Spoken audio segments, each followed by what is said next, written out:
Thanks for joining me today to go over Klein's HDMO 2040 long-term outlook study. The study was just published in October of this year, and it's a base year of 2020. And the whole idea of the study is it's a long-term outlook on the heavy-duty motor oil market as far as the impact of electrification, alternative fuels, kind of the whole green initiatives impact on heavy duty motor oil demand, because it is such a big volume. It impacts quite a few people in the supply chain, both lubricant marketers, additive suppliers, base oil suppliers. So it's a certainly one of the large product categories.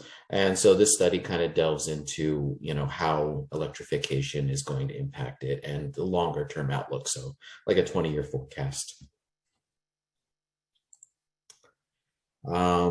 In it, we are going to, or we had chosen to cover 8 select country markets. So we covered US, Brazil, Germany, China, India, Japan, South Korea, and Australia. These 8 countries combined definitely account for more than half of overall HDMO demand, and we tried to get a little of each region to kind of get a flavor. It's also a pretty diverse mix of country markets in the sense where some countries, like for instance, China and Germany, are going to be very high on the electrification scale, whereas you're going to have other markets such as Brazil or Australia that are going to be much lower in the electrification trend. So we'll see kind of the impact, in the various markets and what the drivers are. Let's see. All right. So I'm going to go over sort of the methodology of how we ran the study. A lot of our client studies are basically driven by interviews. So we interview a lot of the players in the market, anywhere from OEMs to distributors and customers, and basically we try to look for industry experts where we can get a feel for what's going on in each particular country market. And so what we ended up doing with all that information, so that's kind of the qualitative aspect of our study. We looked at things like government regulations, OEM announcements and investments, technology that's coming to market, the charging infrastructure, the electrical infrastructure in each country market. And so we kind of dig into all of that qualitative information, and we use that to then kind of massage our quantitative models, which are based on vehicle sales, projected sales, vehicle populations, average sump sizes, drain intervals. And so with that, we kind of derive the on-highway HDMO demand and the impact as electric vehicles kind of grow in sales and grow in the overall vehicle population. So we kind of derive models that way, which are also available to the subscriber. As far as the way we did the models too, it wasn't just like one model per country. We also had to do it multiple ways. So we split the models by vehicle class. So under 3.5 tons for light commercial, between 3.5 and 7.5 ton for medium or mid size trucks, and over 7.5 for heavy vehicles. And so we have 3 sets of models for each vehicle class, because the electrification certainly is going to impact like the light duty a lot different than medium and heavy duty. And so we assessed each one, and obviously instead of using an average sump size for everything, it's more accurate if we use based on vehicle size. The sump sizes tend to be more representative of those. Then we also did a multiple scenario play. So in order to kind of flush out and see which we thought was the biggest impact and also what might happen, we did sort of a low EV penetration, a mid EV penetration, obviously a high EV penetration for each market, for each model. So we ended up with 9 models for each country market. And then based on the qualitative information we got from each country, so then the analyst essentially chose which one of them is most likely. Now in several regions, most of them were kind of a mid penetration penetration expectations. Some were on the low side and some were on the high. And so it really depended on the country market, which was the most likely model we ended up choosing. And we also did a baseline. So we took the 2020 level of EV penetration, held that constant just to see what would HDMO demand have changed if the only variations aside from EV and hybrid penetration, if the only changes were simply drain interval extension, some size changes. And so this way we were able to factor in the difference and find the growth difference in HDMO between having EVs stay at current levels or where we project them to grow.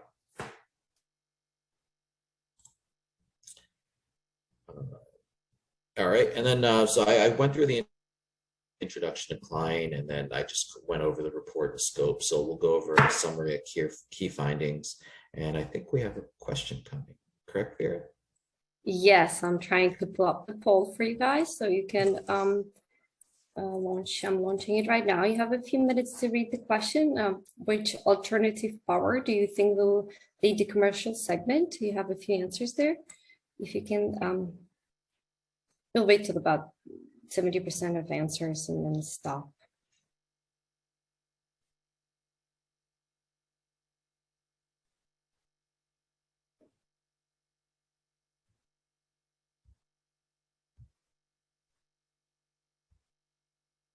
Very split, very split. So ready, steady, go. Yes, right. Very interesting. This is quite interesting. So between your answers, hydrogen is actually just barely in the lead, but it's a very even split, which makes sense. It kind of goes along with what we found as well, based on what the OEMs reported to us and what's been going on in the overall market. So, all right, great. So let me kind of jump into the, oops. Do I have to hit? You just go full next slide. Oh, you want to go, yeah, perfect. Okay. Let me get this out of my way. All right.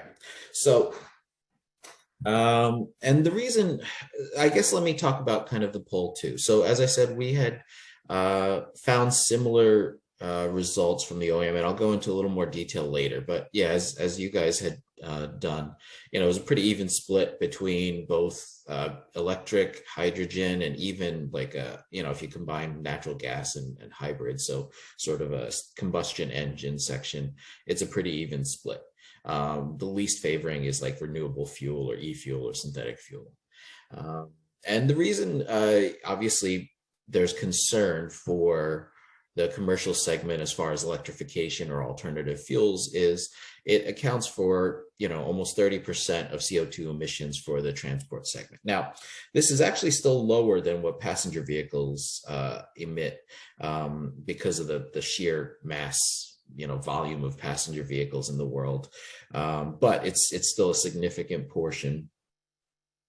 And any improvement in the commercial vehicle transport because of such low fuel economy, I mean, what a typical Class 8 truck gets, I think, somewhere on the order of 7 miles per gallon or 7 or 8, something of that nature. But if you can improve that even half a mile or remove some of that, it actually has quite a bigger impact than, say, if you took your typical Ford Focus or Prius and improved it from 45 miles per gallon to 55. I mean, getting a half mile or 1 mile per gallon on a Class 8 truck is going to save a lot more fuel and produce a lot less CO2 than trying to incrementally improve vehicles. And then, so as I was saying from the poll, the vehicle OEMs that we've spoken with and that we've kind of perused what information they've released and investments that they've gone into, they really did have a multifaceted approach, much like what you folks thought. Obviously, electrification is going to be one of the main facets of their approach to green the commercial fleet, because mainly the politicians back it 100%. Pretty much every country, every political body is at least voiced their support for electrification. Whether or not they've committed funds to it is a different story, but in theory, all governments are behind electrification. So no matter what, every OEM has invested in producing an electric truck. Now, where they've also added to is because the current state of electric trucks and the especially Class 8 trucks that are on the road or being tested, the range is relatively limited. You're generally under 300 miles. They're anywhere from 120 to maybe 200 plus for like a commercial bus, like a public transport bus. And so it's still relatively limited range, still relatively long charge times. And because of that, the OEMs they're still deploying new technology. So, obviously we had the PC11 category come out. So they're still trying to deploy like the FA4 low viscosity oil. So that's going to help improve fuel economy. But there's also a lot of other technology, and even what you're seeing also is a drastic change in the way fleets behave as far as transporting cargo. There's a lot of what is that called? The term slips my mind, but essentially there's a lot of corroboration between fleets to basically maximize their payloads, especially with the cost of fuel, the cost of labor. And so there's a lot of optimization going on to reduce, half empty trucks or partial loads or empty backhauls. And so this is helping to reduce a lot of the CO2 footprint. The others is kind of optimizing, the way packages are shipped. I know consumers will have fun with it when they see a FedEx package go, around the world before it lands at their doorstep. But, instead of creating a separate transport just to get their package to them, it makes sense to tag these packs along with the other already existing routes. And so it does actually make sense to reduce like CO2 and overall fuel consumption, and obviously cost for the companies. Now, so that's where I was saying they've been investing in multifaceted technologies. They're also obviously looking at natural gas or compressed natural gas or LPG, LNG. They're using that as a stopgap as well because it's a slightly cleaner fossil fuel, so there's less CO2 emissions, and so it allows for vehicles, and same thing with hydrogen. This allows for the longer haul vehicles, the trucks that might cover 500 miles, and so this allows them to continue operating. And then probably the biggest change coming, which I'll talk about a bit later, is the connectivity and the inclusion of Internet of Things and all of the kind of technology that comes with electrification. That's actually your impact on HDMO. Okay. All right. Let's see. Did I miss a slide? No, I did not. All right. Now, as far as the barriers, obviously for electrification specifically, there's quite a few barriers, and there's also some pros as well. So I was talking to some of the folks that like Mike Roth, who runs a lot of these trials in the US, and what happens is obviously the trucks cost more. So typically these vehicles, Class 8 trucks, can cost up to $500,000. They're generally about 3 times or more price-wise than a typical diesel truck, and they come with limitations. You obviously can't fuel them in a few minutes. You, generally speaking, have a much lower range that you could drive them on a single charge, and so that higher cost is obviously a barrier. Also, the charging infrastructure. While on passenger car sides, there's certainly chargers that have popped up everywhere in shopping centers, in office buildings, private homes. There's sharing. I mean, Tesla certainly has one of the better charging networks, especially in developed regions. And so, on passenger vehicles, the charging infrastructure has really grown quite a bit since the introduction of the electric vehicle. For commercial vehicles, that's a different story. You can't exactly pull your Volvo Class 8 electric truck into a Tesla charger and hope that the trailer, fits in the parking lot. It's not going to work. So there isn't the same charging infrastructure for larger vehicles. Even for like a box truck, it's not going to fit into those charging stations quite as well. Now, on the other hand, on light commercial vehicles, like a typical Amazon or FedEx delivery van, those can certainly fit into those charge ports. So, for those, the infrastructure is there, but for anything larger, the infrastructure still needs to be built. And so this is where a lot of, fleets, as well as governments need to kind of step up. And fleets have been. They've been looking, where they run dedicated routes and where they have terminals and stops. They're certainly building a charging infrastructure into their warehouses, into their buildings. And so this is slowly, very slowly, but surely getting put in. So that's going to be one of the barriers. But obviously, with time, it's going to get better. Another thing, obviously, too, is, we have the emphasis on growing the passenger vehicle, electric vehicles. And so with them, we already are going to have a quite a big incremental demand for electricity. And so as consumers, we generally, despite, switching to LED bulbs, more energy efficient appliances and everything that we do, we generally tend to consume more and more energy. And so as a society, we're going to need that much more power generation, especially when every vehicle and to be electric, by the politicians, with some setting dates of like 2040, 2030, et cetera. And so in order to power such a massive fleet of vehicles, we're going to need a lot more power generation. The grid has to be upgraded. And so this is something that, we're kind of waiting. Some governments have started, they've committed funds and they'll start doing it. Some have been a little more laid back. And while they've committed to reaching a certain carbon, output by, say, 2030 or 2025, they're still sitting back and kind of waiting. So that's kind of some of the part. And then with current battery technology, certainly there's a lot more new battery technology coming online, but with current reliable lithium battery technology, the batteries still carry quite a big weight penalty. And so, it's acceptable for a truck with 150 to 200-ish mile range for the battery pack size, but let's say you wanted a long haul Class 8 that has 500 miles of range.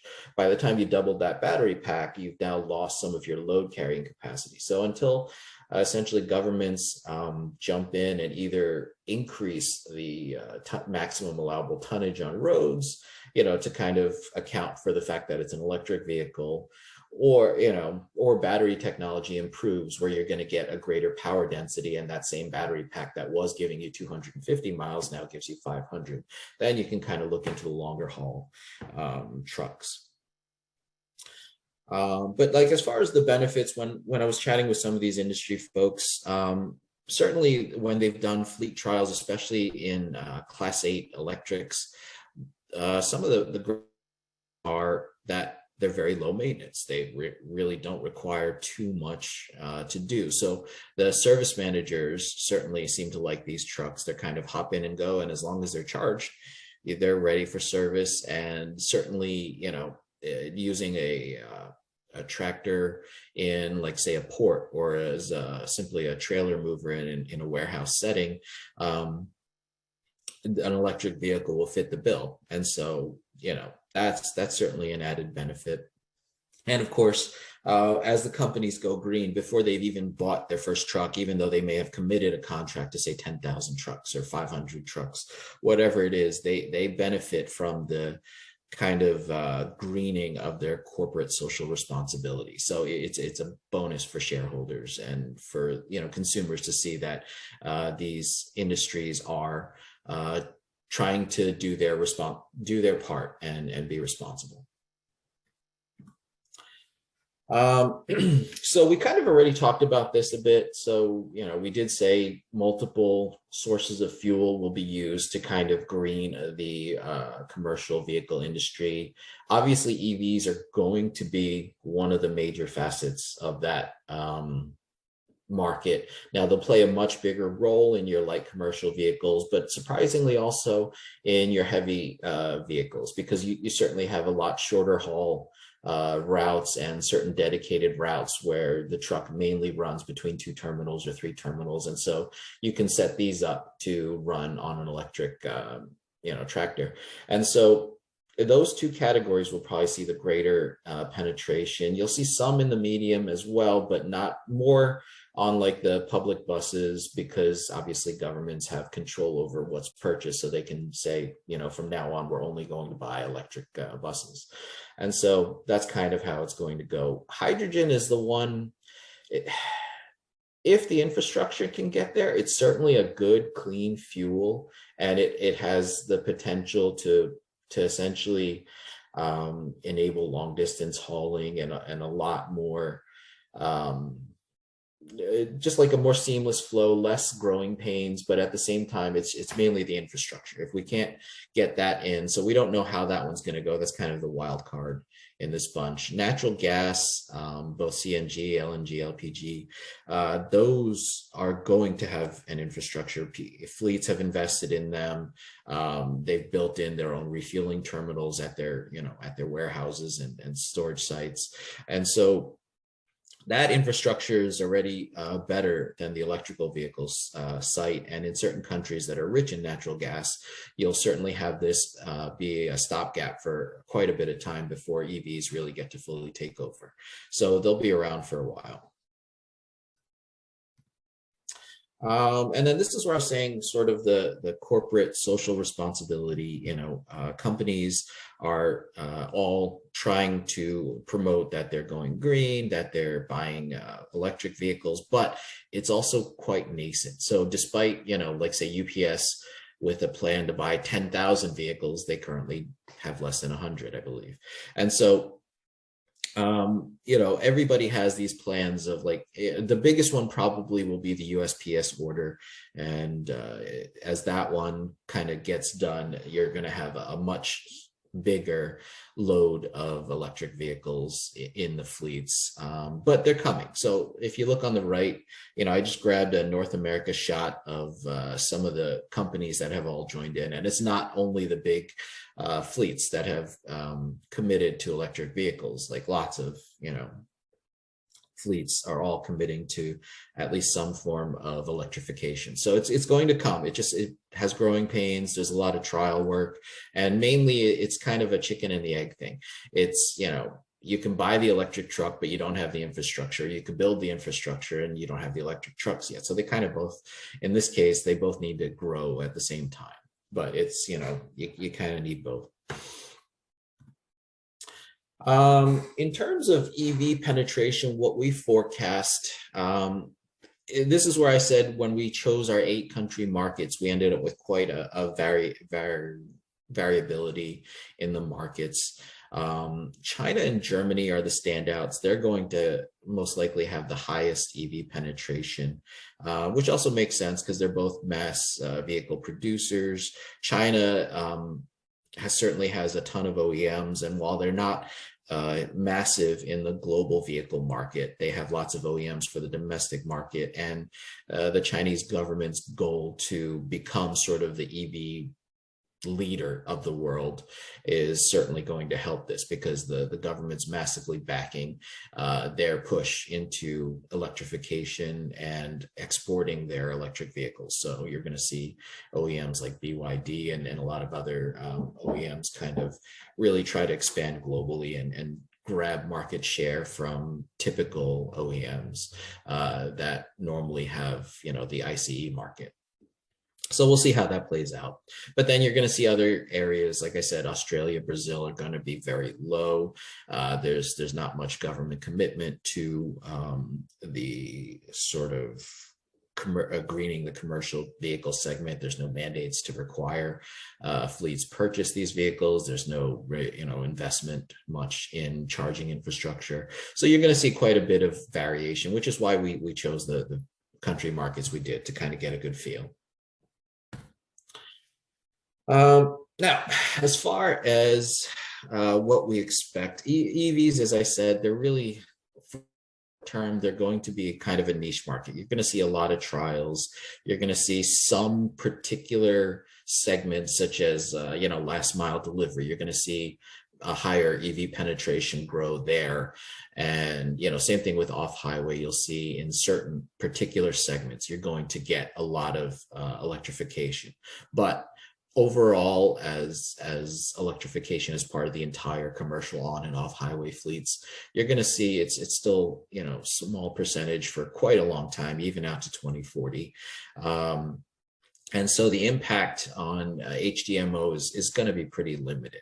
It doesn't mean it won't affect a particular market, which is why we dove into these country markets, and we go into a lot more in within each country chapter. And so you're going to see that. But probably the bigger driver as far as impact on heavy duty motor oil demand is going to be the OEM's drive to squeeze every bit of fuel economy they can, because there's still a lot of technology that they had worked on prior to the EV push that, you know, they're going to push out in order to get better miles per gallon, lower cost of ownership. As I said, there's a lot of connectivity. And so you're going to see with OEMs, they're really kind of driving.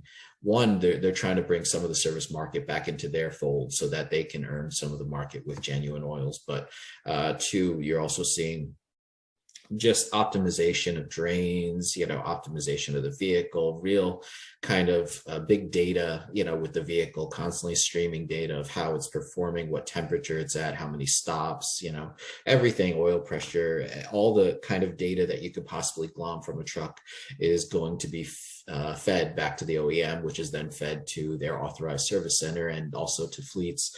And so they can really optimize their use of, you know, lubricants and things. And so you're going to see the extension of drain intervals. You'll also see, as I said, especially as fleets kind of move to an FA4, like a lower viscosity grade, like a 530 or maybe even a 030.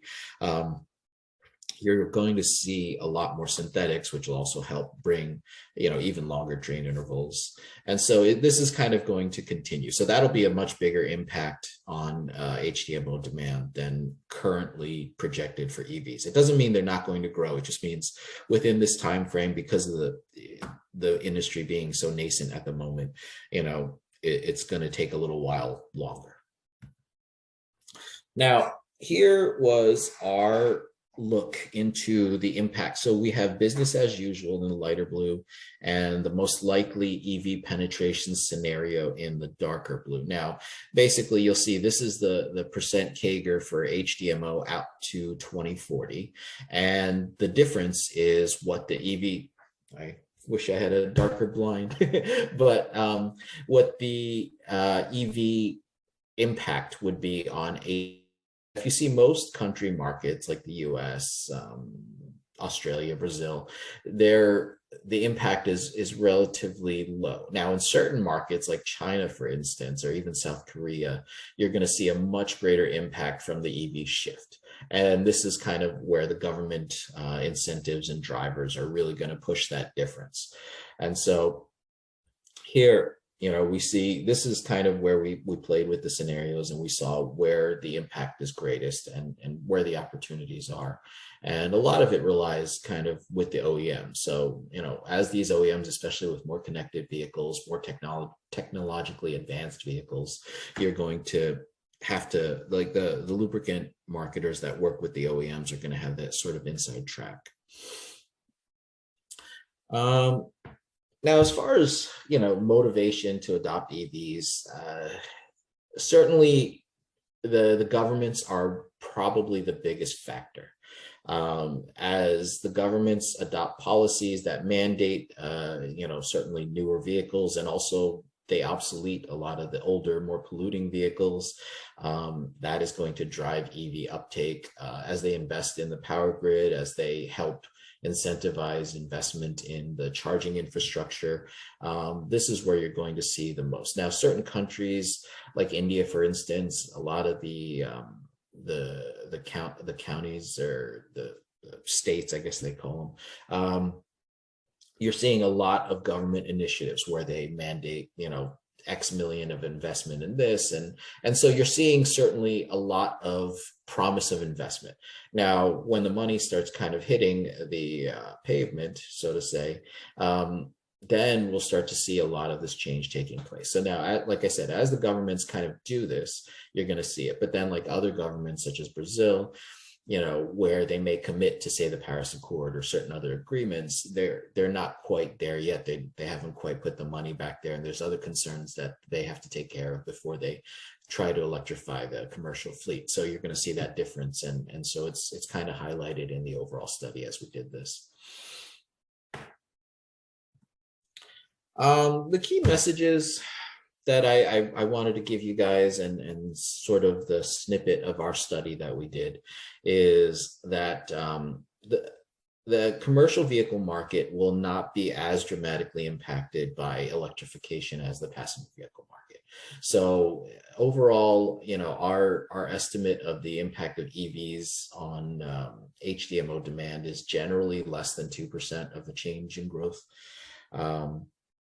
And it's going to be different for different countries, as I said, but it's generally relatively low at the moment. Now that's subject to change as we see greater investment and everything that's kind of going on. There's markets to identify with, but it also doesn't mean that we should ignore it, because, as I said, OEMs, they're investing in electrification. They're investing mainly in the technology of connecting the fleets, of sending data back to the OEMs, and so that will impact motor oil demand and lubricant demand overall for these vehicles, and it'll help shift some of the service channels where typically vehicles would be serviced. These newer vehicles, both on highway and off, are much more complicated. They're much more protected in the sense that, I've seen where farmers have complained that they can't service their tractors anymore because, the error codes that pop out, or you need essentially the scan tool from the OEM to figure out what's actually wrong with the tractor. And so short of driving it or hauling it to the OEM or getting an authorized service vehicle to come out and look at it, they can't wrench on their vehicles as they typically would have been used to doing. And so this is going to drive a lot more business back to the OEM channels and authorized workshop channels.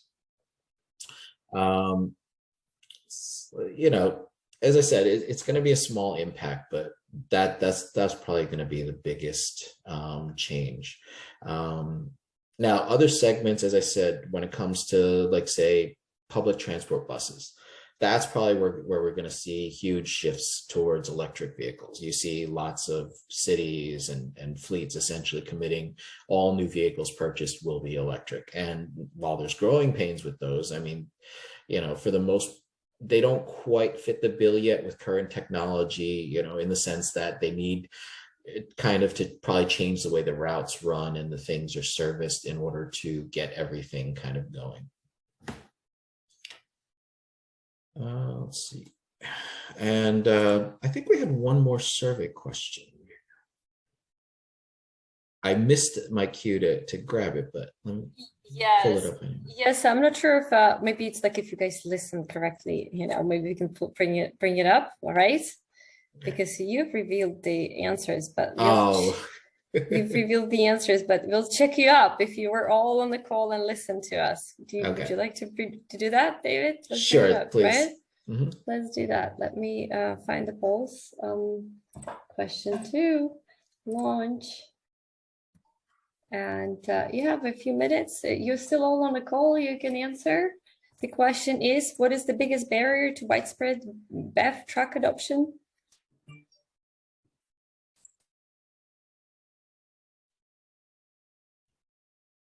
Makes sense. Makes sense, yeah. Mm-hmm. You listened to you were good. I missed my cue to bring up the question earlier. I was hoping to get your poll before you got on. Yeah, I did, but I was just answering some question and I missed it myself. So I'll be paying more attention next time. I'm sorry. No, it's my fault. Okay, ready, steady, go. And all right. And I know you wanted to share the result last time. One of you, and we're going to share this time. Mm-hmm. All right. So yeah, you have similar sentiments. Hopefully it's not repeating my sentiments, but yeah, the charging infrastructure, especially for larger commercial vehicles, is certainly the biggest barrier. And then eventually, hopefully battery technology does improve and we're going to get faster charging, higher energy density batteries. And then that will be when we start seeing a much greater penetration. And that pretty much is it. Thank you for taking time out of your day to listen to me go over the HDMO market in 24 study that we just completed. Certainly, if you have any questions, reach out or ask. We are offering a promotional discount for webinar attendees. I believe it's 20% off. Feel free to reach out to one of the representatives listed here if you have any interest or questions. And if you don't have enough time to take the note of the contact, of course, you can always email us at webinars@clientgroup.com. And if you have any questions for David, I'll forward it to him. In the meantime, gosh, I cannot talk. David, I have a few questions that people asked here during the webinar. I think I managed, they're pretty, basic, like Tesla. I think you talked about the range of 500 miles, not the price of 500,000 of the cost, because it's the cost of Tesla truck is 150,000. Just to correct that. Another question, which I really couldn't address, and hopefully you can, is hold on, let me find it.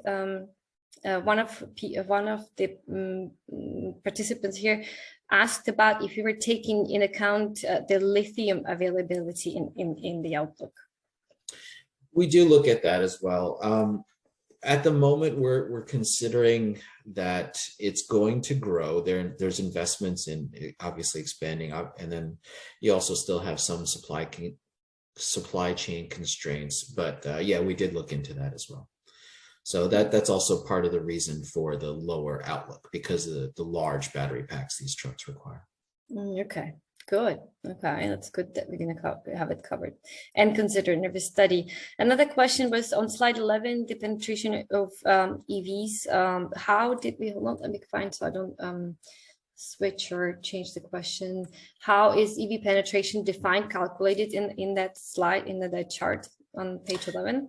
So that was our forecast EV penetration in 2040. And basically what we did was, this was based on government policies where they say mandate X percentage of electric vehicles by, this is sort of where I was talking about where we use the qualitative information we got.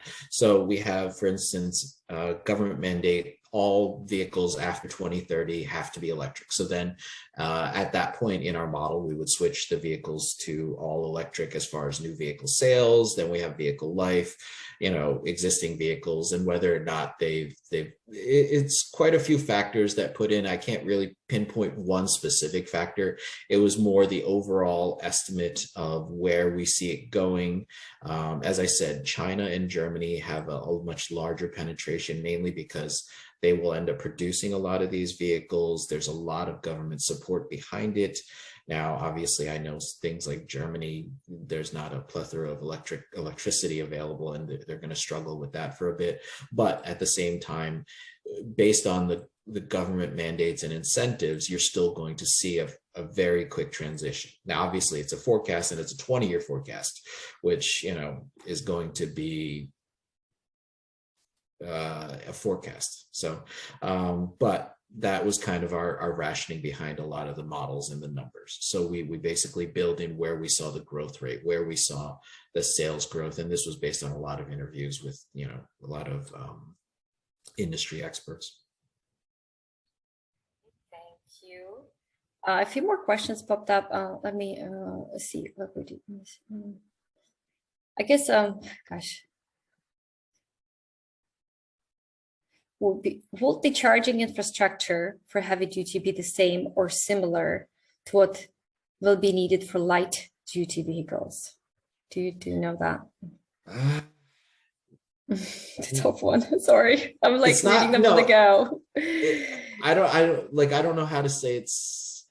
I mean, once you get the grid, like high voltage lines connected to a certain parking area or a gas station, yes, it's kind of similar, but no, in the sense that in order to get the same, say, 15 or 30 minute, 80% charge, you're going to need a lot more amperage, a lot more, power to charge these larger vehicles. So certainly the charger levels are going to be different, or they're just going to have to sit there for longer. And then two, obviously the vehicle size. Right now, all your typical charging stations for passenger cars are basically like a head-in park charging. And so you can't really do that with a Class 8 trailer or a large, 20-foot long box truck. And so that's not going to work quite well for those. And so you're going to have obviously different, shapes and parking locations and how you're going to squeeze it in. I know I've seen some drawings for like truck stops where they're going to have, almost like the gas pump charging where trucks can pull up and charge and go. But then again, right now you can get through a certain amount of trucks for fueling with diesel in that set limited time. If every truck is going to have to sit there for half an hour to an hour or more, then certainly that changes the layout of the stations. And probably the bigger concern at the moment is where to put these charge ports. You're not going to have a truck pull into your local shopping mall or grocery store to get a charge. It's going to have to be somewhere on its route. And so this is where most likely, at least for the initial phase, they're going to build the charging infrastructure at the warehouse location. So as the trucks go in or they're parked overnight or, they're offloading, they can pick up some charge. And so this is kind of where the initial phase will be. And then as far as the logistics experts, they're still trying to figure out, do we put a charge mid route for, where most heavily used routes are? And so it's kind of that. Personally, I've always favored sort of that electrified road charging method, but so far it doesn't seem politicians are very, very much behind that. But yeah, it's not going to be exactly the same as passenger vehicles. Yeah, well, let's see what happens.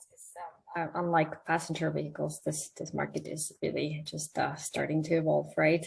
Well, thank you all. There's quite a few additional questions. Some are very philosophical, so it'll take us another hour to answer. So we'll have to stop it at this. We'll try to connect with you via email or maybe even jump on the call and discuss some of those things. In any case, thank you for coming to our last webinar of the year. Thank you and for listening, and we hope to see you again in our webinars next year. And I guess this is the time for me to say Happy New Year, because I'm not going to hear from you this time of the year anymore. Well, I'll see you, David, right? So Yep. Thank you for the webinar. Take care. Happy holidays, everyone. Happy holidays. Bye. Bye.